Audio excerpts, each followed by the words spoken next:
Guys, welcome to Smart Commerce classes. My name is Anshul Mittal, and in today's video I'll be covering the second part of exam kit solution of consolidated financial position and profit and loss account. ठीक है, बहुत सारे बच्चे मुझे बोल रहे थे कि सर प्लीज़ इसकी ये कंप्लीट कर दो, सो आज मैं इसको फटाफट से कंप्लीट कर देता हूँ. तो question number 372. So 372 is entity A acquired 6. पहले हमें क्वेश्चन में निकालना क्या है. What was the fair value of consideration paid by entity A to gain control in entity B. ठीक है, ए ने बी में गेन करने के लिए क्या फुल कंसिडरेशन दी है. तो यहां लिखा हुआ है entity A acquired. Just give me 1 second guys.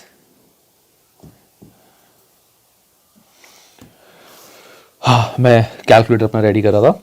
So entity A acquired 60% of the issued shares of entity B by exchanging 3 shares in entity A for every 2 shares of entity B.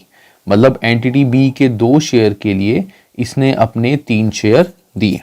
उसके 2 share लेने के लिए इसने अपने 3 share दिए हैं. At that date, B has issued equity capital of 100,000 shares. 100,000 means 100,000, that means 1 lakh shares. At that date of acquisition, the fair value of equity entity A की इतनी है और B की fair value इतनी है.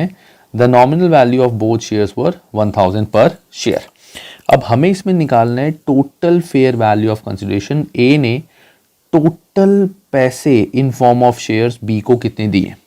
तो यहाँ लिखा हुआ है 60% एक्वायर किया है, तो 1 लाख का 60% है 60,000, मतलब उसके 60,000 शेयर्स लिए.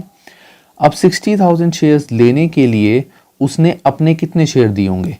2 शेयर लेने के लिए उसने 3 शेयर दिए, 2 लेने के लिए 3 दिए. तो 60,000 को देने के लिए into 3 divide by 2, that means 90,000 shares उसने अपने दिए होंगे. 60,000 शेयर्स लेने के लिए 2 शेयर लेने के लिए उसने 3 दिए हैं, यानी 1 शेयर लेने के लिए 1.5 दिया है. तो 60,000 लेने के लिए 90,000 दिए होंगे. तो 90,000 इंटू ए के शेयर की वैल्यू कितनी है, fair market value, that means 3.50. So 90,000 into 3.50, that means 315,000. This is the amount of consideration. A ने बी के शेयर्स लेने के लिए उसको टोटल इतना अमाउंट दिया है in form of shares. So that is, यहाँ पे नॉमिनल वैल्यू का हमें कुछ नहीं करना, हमें तो ये देखना है उसने अपनी मार्केट वैल्यू, इतनी मार्केट वैल्यू के शेयर्स दे दिए. So that means this was the amount payable. ठीक है, नेक्स्ट 373. यहाँ लिखा हुआ है what was the fair value of consideration paid by entity C to gain control in entity D. Entity C acquired 80% of issued equity shares of entity D by paying cash of 3 per share plus exchanging 3 shares of entity C for every 5 shares acquired in D. मतलब C ने D को एक तो 3 पर share cash दिया है और अपने 3 शेयर्स दिए हैं उसके 5 शेयर्स लेने के लिए. At that date, entity D has issued capital of 250,000 shares. 250,000, that means इतने उसके टोटल शेयर्स थे. ठीक है, आगे at the rate of acquisition fair value of equity in C was इतनी and fair value of D was इतनी. Nominal value same question जैसा हमने पहले करा है, सिर्फ इसमें कैश इन्वॉल्व हो गया. तो कंसिडरेशन निकाल लेते हैं. तो टोटल इसने कितने लिए 80%, तो 2,50,000 का 80%, this is 2 lakh. So 2 lakh shares लेने के लिए पहला एक तो उसने 3 रुपीज का कैश दिया है, दैट मीन्स 6 लाख, पहली चीज. दूसरा उसने 2 लाख इंटू, इसमें लिखा हुआ है उसने 5 शेयर लेने के लिए 3 शेयर दिए, तो 5 शेयर लेने के लिए 3 शेयर दिए हैं. तो जितने दिए हैं वो न्यूमरेटर में आ जाएंगे, जितने लिए हैं उससे वो डिनोमिनेटर में आ जाएंगे. सो टोटल शेयर उसने लिए हैं 3, टोटल शेयर उसने लिए 5 और दिए हैं 3. 5 लेने के लिए उसने 3 दिए, तो 2 लाख लेने के लिए उसने कितने दिए होंगे? सो 2 lakh into 3 divide by 5, that means 1,20,000। और इसकी जो फेयर मार्केट वैल्यू थी, सी ने अपने टोटल 1,20,000 शेयर्स दे दिए। 1,20,000 शेयर्स देने के लिए जो फेयर मार्केट वैल्यू थी सी के शेयर की, दैट वाज 3.50। तो into 3.50, so this will be 4,20,000। तो टोटल अमाउंट जो इसने पे किया है, इतना कैश, इतना इन फॉर्म ऑफ शेयर्स, तो 10,20,000, this will be your answer. ठीक है, समझ आएगा इस? आगे 374। अब 374 देखते हैं। What is the group sales revenue figure for the year ended this? हमें ग्रुप सेल्स निकालनी है। Entity X acquired 60% of the equity shares of entity Z on 1 October 2003। इस डेट को उसने टोटल 60% शेयर्स लिए। During the year ended this, X and Z has sales of, अब year ended कब हो रहा है? 31 दिसंबर 2013। इस डेट को ईयर एंड हो रहा है और 1 अक्टूबर को एक्वायर किया है, दैट मीन्स 3 मंथ्स के लिए उसने एक्वायर किया for that year. X and Z has sales revenue of 2 million and 1.5 million respectively. Post acquisition period, X made sales to Z of 0.1 million. हमें X की सेल दी हुई है, Z की cell दी हुई है और इनकी इंटर सेल दी हुई है। तो यहां पे हम सबसे पहले क्या करेंगे? Excuse me guys. सबसे पहले हम क्या करेंगे? X की पूरी सेल्स 2 million प्लस Y की सेल्स कितनी थी हमारी? 1.5 million पूरे साल की। इसने एक्वायर किया 1 अक्टूबर को, सो दैट मीन्स 1.5 इंटू, इसमें सिर्फ 3 मंथ्स की सेल ही हमारी इसमें इंक्लूड होंगी क्योंकि मिड ईयर एक्विजिशन है और मिड ईयर एक्विजिशन में सारी की सारी ग्रुप सेल्स में तो आएगी नहीं, एक्विजिशन के बाद वाली सेल्स आएंगी। एक्वायर किया इसने 1 अक्टूबर को, तो अक्टूबर से लेके दिसंबर 3 मंथ्स की हमारी यहाँ पे इसकी सेल, इसमें से हम माइनस कर देंगे जो भी हमारी ग्रुप सेल होती है। ग्रुप सेल इज 0.1 मिलियन, तो ये हो जाएगा 2 plus 1.5 into 3 divide by 12, this is 0.375। 2 plus 0.375 minus 0.1, तो 2,275, सो 2.275, सो हमारा आ गया 2.275 million. So 2.275 million, A is your answer. बहुत ही सिंपल क्वेश्चंस हैं, कुछ नहीं है इसमें। नेक्स्ट 375। अब 375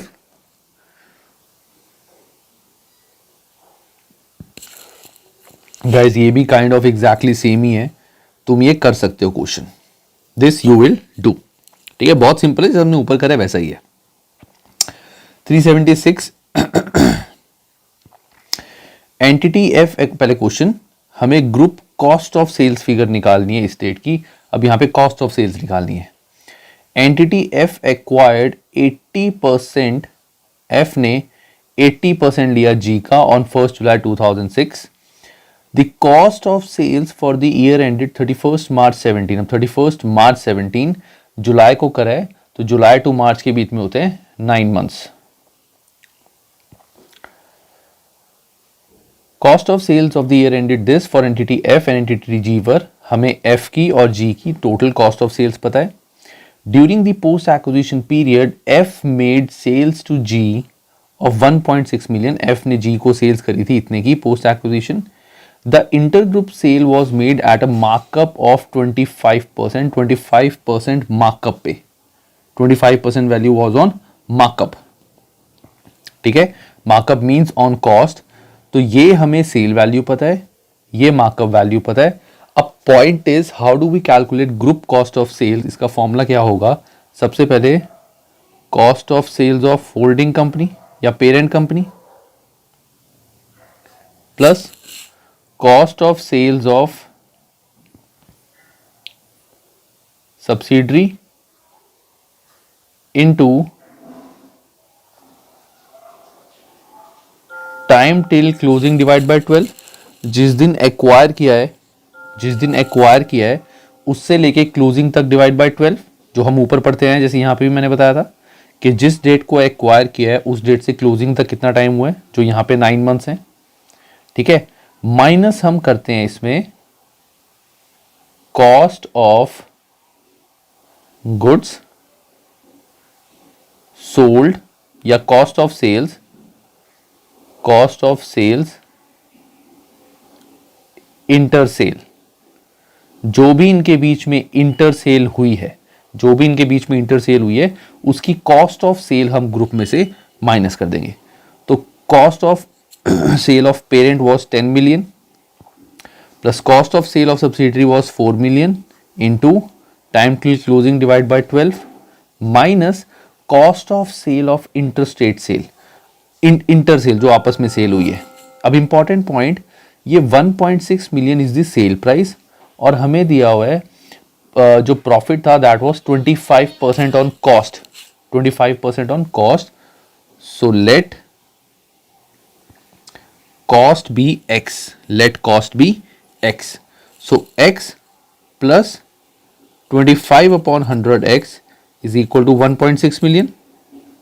एक्स जो कॉस्ट थी plus 25% of X is equal to 1.6 million. So 125x is equal to 1.6 million.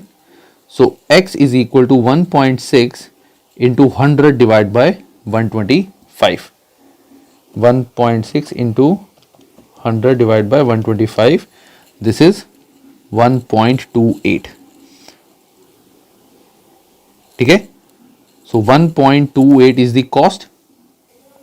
Sorry guys, मैं यहाँ पे फॉर्मूला थोड़ा सा गलत लिखवा गया, मैं इसको दोबारा कराता हूँ, मेरे को एकदम से माइंड में क्लिक किया, मैंने अभी देखा इसको गाइज, जस्ट 1 सेकेंड। यहाँ पे ये तो यहीं तक था, इसमें हम लेस करते थे सीधा सेल्स और ऐड करते थे प्रॉफिट ऑन अनसोल्ड स्टॉक, सो इसमें हम सेल्स लेस कर देते थे और ऐड करते थे प्रॉफिट ऑन अनसोल्ड स्टॉक। अब प्रॉफिट ऑन अनसोल्ड स्टॉक हम कैसे निकालेंगे, अभी जो मैंने तुम्हें पीछे करके दिखाया था सारा, ठीक है, उससे मेरी कॉस्ट ऑफ सेल्स कितनी आ गई थी, 1.28 is my cost of sales और सेल्स वॉज 1.60। सो प्रॉफिट जो मेरा आया था, so that will be 0.32, 0.32 is my profit.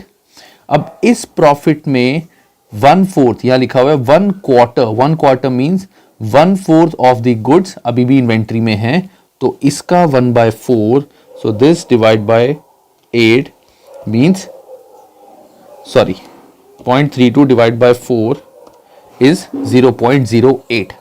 सो यहां पे कॉस्ट ऑफ पेरेंट की हमारी आ जाएगी 10 million plus 4 into 9 divide by 12 minus कर देंगे पूरी सेल प्लस कर देंगे profit on unrealised stock. So profit ये टोटल पे था, अनरियलाइज पे हो जाएगा 0.08, तो टोटल प्रॉफिट इंटू जो भी हमारे पास स्टॉक में बचा हुआ है 0.08।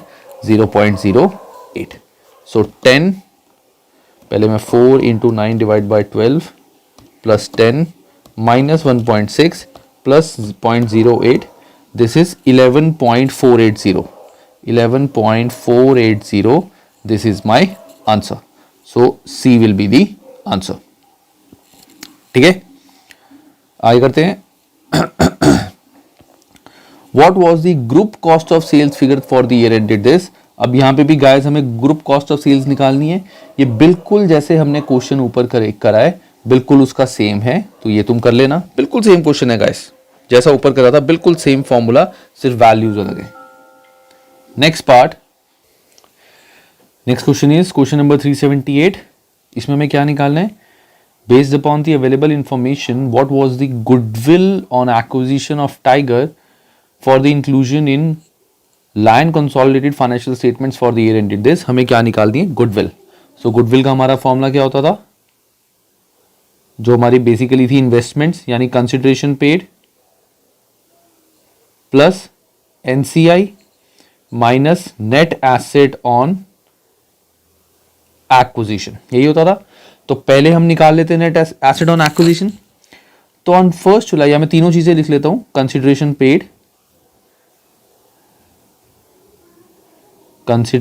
Paid plus NCI minus net acquisition on net asset on acquisition, sorry. On 1st July 2014 या 4, Lion paid 20 million to acquire 70% issued share capital of Tiger, तो उसने 20 million पे किए हैं। For the year ended this, Tiger has earned a profit after tax for this, इतना उसने profit earn किया है। Tiger had retained earning of 10 million on 1st January 2014। अब देखो 1st जुलाई को उसने acquire किया है, हमें उसके पुराने ईयर एंडिंग यानी इसकी बिगनिंग की हमें पता है, रिटेन अर्निंग वॉज 10 मिलियन। ठीक है, आगे at the date of acquisition Tiger had issued capital of this, इतनी उसकी इश्यूड कैपिटल थी। Fair value of NCI was 6, तो हमें फेयर वैल्यू ऑफ NCI मिल गई। अब निकालना है नेट एसेट ऑन एक्विजिशन। अब नेट एसेट निकालने का फॉर्मूला हमारा क्या होता है, तो यहां पे लिखा हुआ है इक्विटी कैपिटल 8 मिलियन, ठीक है, प्लस रिटेन्ड अर्निंग हमें ओपनिंग दी हुई है उसकी 10, रिटेन्ड अर्निंग हमें 1 जनवरी की दी हुई है 10 टाइगर की, प्लस जो ये 2 मिलियन उसने फॉर द ईयर एंडेड 31 दिसंबर 2004, इस डेट तक उसके प्रॉफिट्स कितने थे, 2 मिलियन। हमें निकालने profit till acquisition, that means 1 जुलाई। तो 1 जनवरी टू 1 जुलाई दैट मीन्स 6 मंथ्स, तो इसमें से 6 मंथ्स के प्रॉफिट ही हमारे आएंगे, क्योंकि देखो हमें क्या देखना है, एक्विजिशन के टाइम पे कितने प्रॉफिट थे। एक्विजिशन इसने यहां पे किया है, यहां तक के हमें प्रॉफिट्स पता है 10 मिलियन, और हमें यह बोला गया है इस पूरे साल के जो हमारे प्रॉफिट है दैट इज 2 मिलियन। तो यहां से यहां तक के प्रॉफिट कितने होंगे, एक तरह से 1 ही हो गया, हाफ है ना। तो 2 × 6 / 12 दैट इज 1। सो टोटल जो हमारा आ गया net asset that is 19। Total net asset कितना आ गया, 19।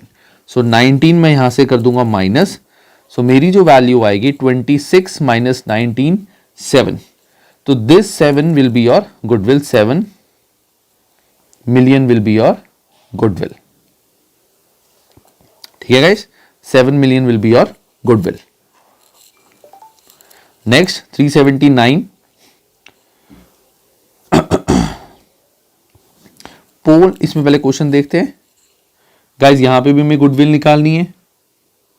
ये क्वेश्चन भी एग्जैक्टली सेम है जैसा हमने ऊपर करा है, बिल्कुल सेम क्वेश्चन है। हमें इसमें कंसिडरेशन पेड भी कहीं दिया होगा, ये दिया हुआ है। रिटेन्ड अर्निंग हमें, ठीक है, रिटेन्ड अर्निंग हमें पूरी दी हुई है 1 जुलाई तक की। काउंटिंग ईयर कब खत्म हो रहा है, इस जून तक का। हाँ बिल्कुल सेम क्वेश्चन है, सिर्फ इसमें एक एडिशनल पॉइंट क्या आ गया, on March fair value of free hold land owned by rod was 1 million in excess.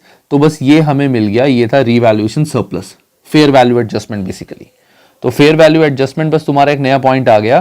तो तुम जब इसमें नेट एसेट निकालोगे, नेट एसेट निकालते हुए इसमें तुम अपनी इक्विटी शेयर कैपिटल प्लस जो हमने ऐसे ऊपर करा था रिटेन्ड अर्निंग साल की बिगिनिंग में, और जो पूरे साल की करंट ईयर में हुई है उसको प्रोरेट करके, जैसे हमने यहां पे प्रोरेट करी थी, और उसके बाद उसमें बस 1 मिलियन ऐड कर दोगे, वो आ जाएगा तुम्हारा नेट एसेट, और यहां से तुम्हारा आंसर निकल जाएगा गुडविल का। एक्चुअली मेरे पास टाइम थोड़ा कम है, इसलिए मैं कोशिश कर रहा हूं कि जो सेम क्वेश्चंस है मैं उसको ना कराऊं, जो नया पॉइंट है वो तुम्हें मैं इसमें करा दूं। ठीक है, अब आता है क्वेश्चन नंबर 380, ये देखते हैं जल्दी से। यहां पे हमें गुडविल ऑफ एक्विजिशन निकालनी है for the year ended 31 December 2002 या 12। तो करते हैं इसको।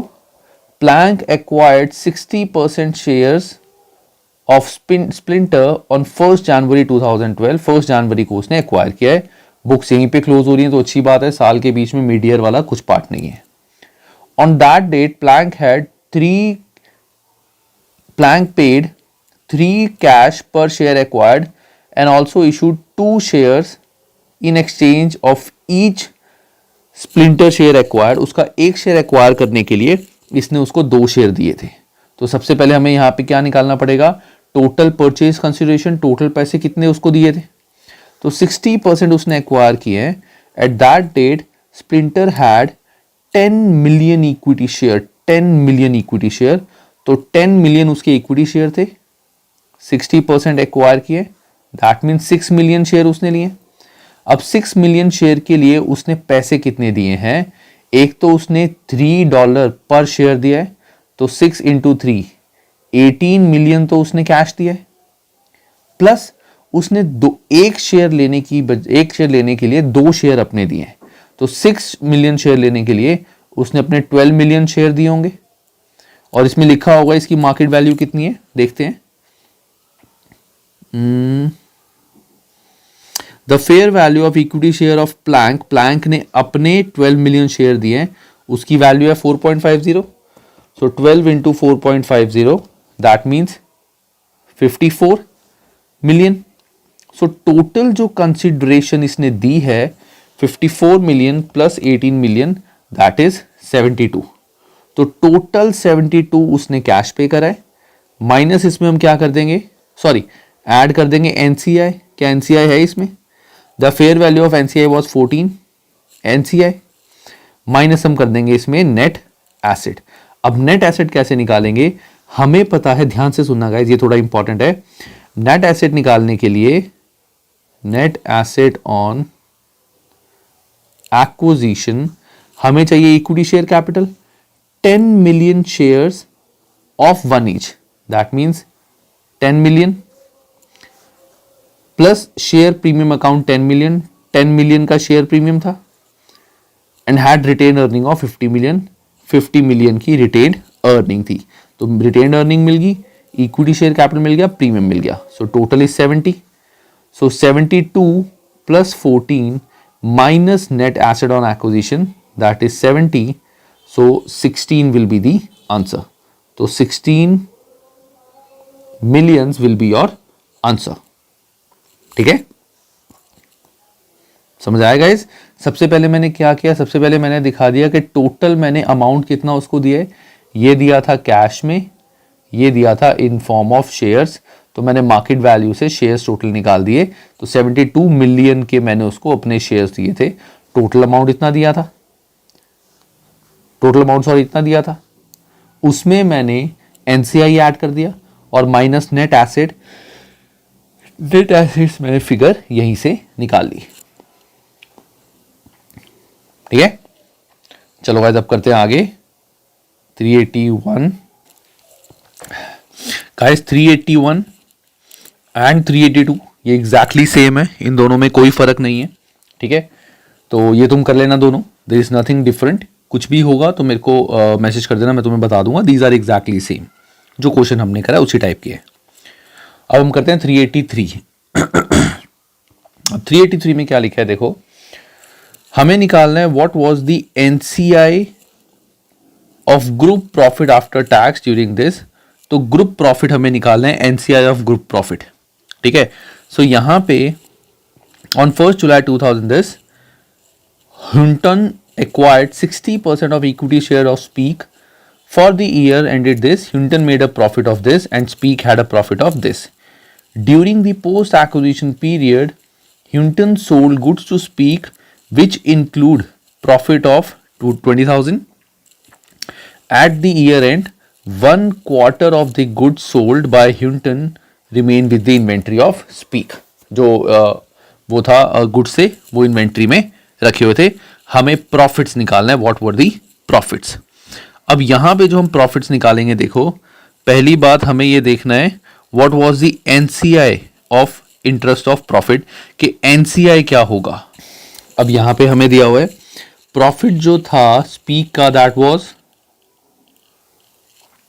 4 लाख, 60% एक्वायर किए, ठीक है, और एक्वायर्ड ऑन 1 जुलाई, 1 जुलाई को एक्वायर किया है।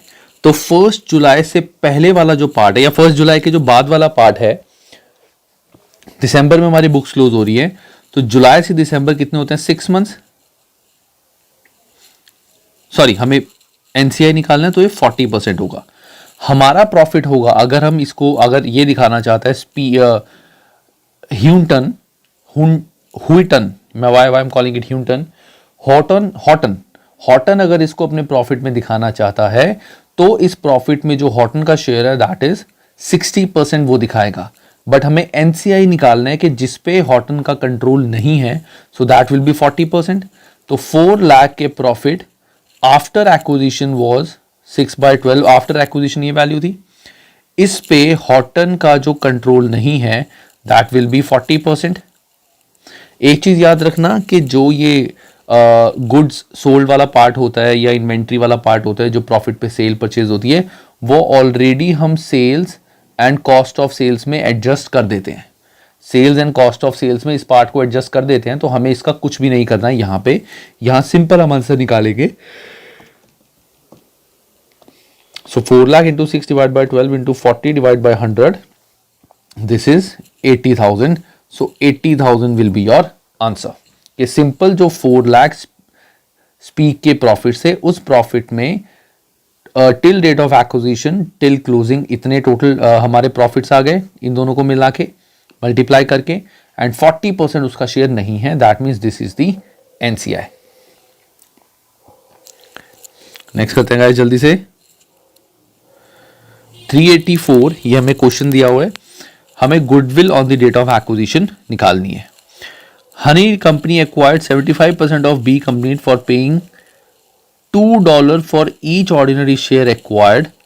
The fair value of NCI of this B's company financial statement. तो $1 का एक शेयर था, इसके पास 1000 शेयर थे, तो 1000 shares into 75%, that mean 750 share acquire किए। 750 शेयर एक्वायर किए, तो 750 शेयर्स एक्वायर करने के लिए उसने कितने पैसे दिए होंगे?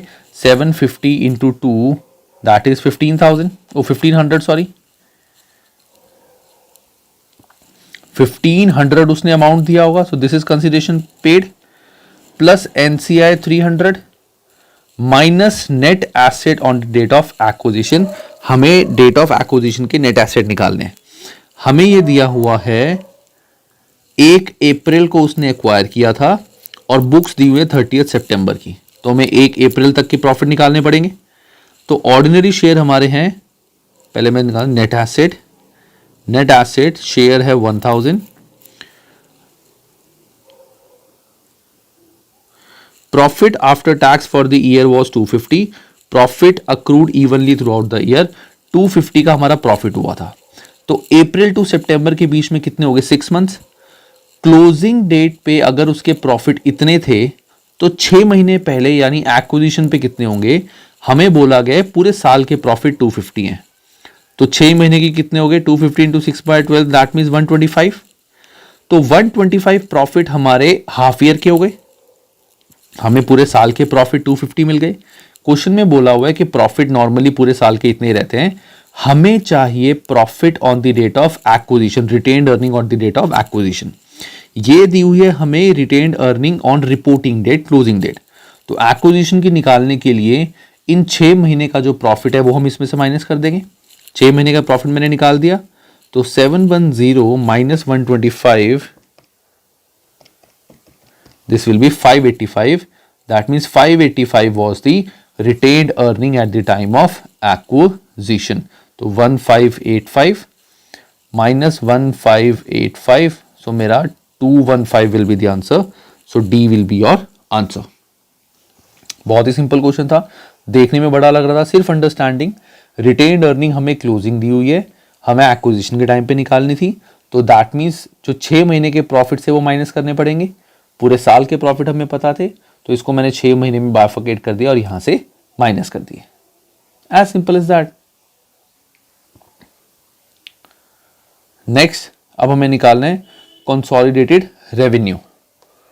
Consolidated revenue of Panther group for this, तो कंसोलिडेटेड रेवेन्यू यहां पे 1 लाख, या चलो 1 लाख तो है ही है। अब इसमें प्लस क्या होगा? Panther acquired 80% equity shares of this on 1st August 2012. The statement of profit and loss of Panther हमें क्लोजिंग दी हुई है कि टोटल इतनी सेल हुई थी सील की।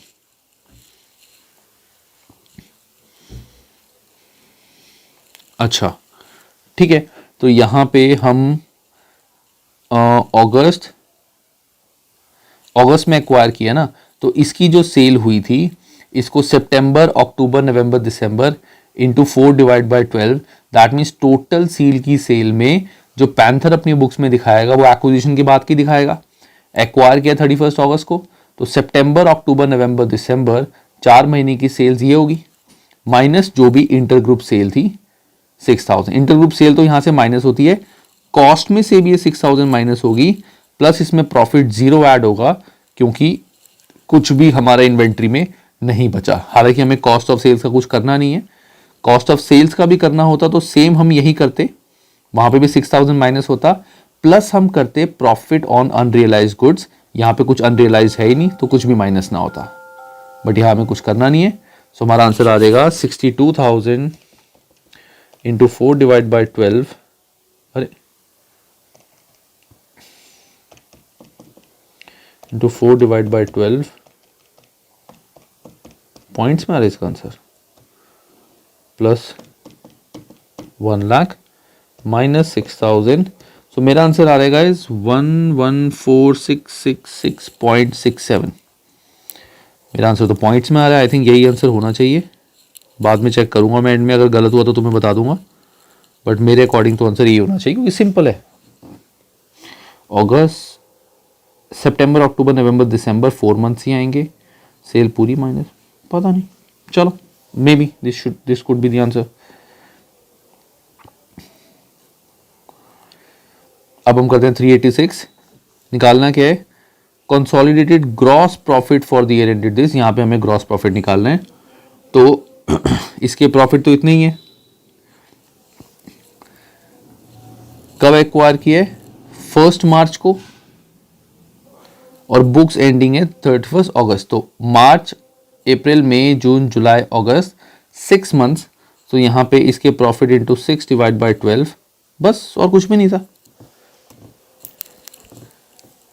और इसका 70% भी करेंगे।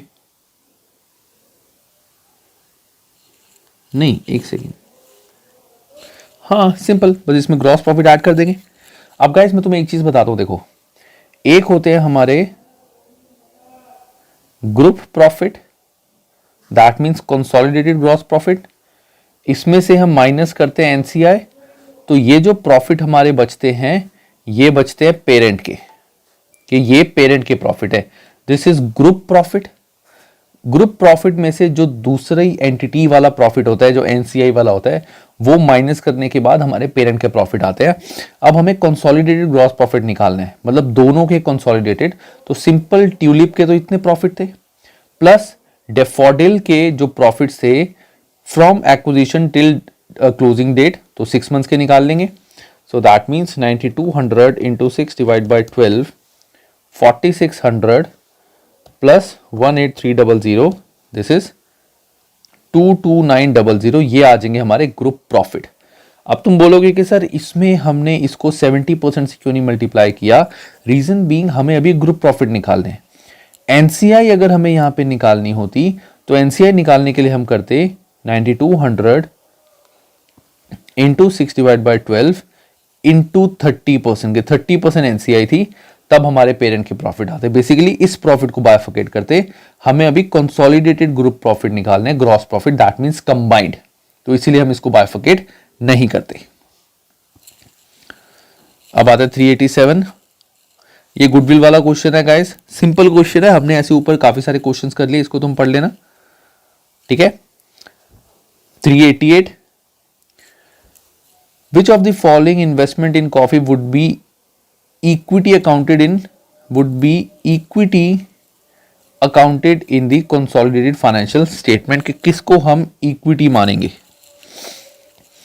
इस क्वेश्चन में बेसिकली गाइस वो ये पूछता है कि हम अगर अपनी बैलेंस शीट में इन्वेस्टमेंट्स दिखाते हैं तो इन्वेस्टमेंट्स के अंदर क्या चीज आएगी, इसमें से इन्वेस्टमेंट्स के अंदर क्या चीज आएगी अगर हम अपनी कंसोलिडेटेड फाइनेंशियल स्टेटमेंट दिखाते हैं। तो पहली बात, ये वाला जो पार्ट है ये तो हमारा क्या कहते हैं एसोसिएट हो जाएगा, 50% तो एसोसिएट के अंदर आता है, तो इसको तो हम इन्वेस्टमेंट की जगह इसको भी हम एसोसिएट में दिखाएंगे। 18% इसको हम नॉर्मल दिखाएंगे कि हमने किसी और कंपनी में इन्वेस्टमेंट करी हुई है, क्योंकि हमारा उस पर कोई भी कंट्रोल नहीं है। ये तो हमारा सिंपल पेरेंट सब्सिडरी वाला आ जाएगा। तो जब हम होल्डिंग बनाएंगे, सॉरी कंसोलिडेटेड फाइनेंशियल स्टेटमेंट बनाएंगे, तो इसमें तो हम दोनों की बुक्स कंबाइन करनी पड़ेंगी। इन्वेस्टमेंट्स दिखाने के लिए तो हम सिर्फ 18 वाला ही कंसिडर करेंगे, दैट मीन्स बी, कि हमने उसमें पैसे इन्वेस्ट करे हुए हैं। इसकी बुक्स कंबाइन करने की जरूरत नहीं है।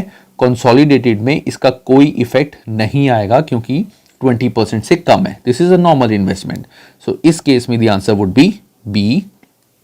Last, state whether each of the following statement is true or false in relation to associates.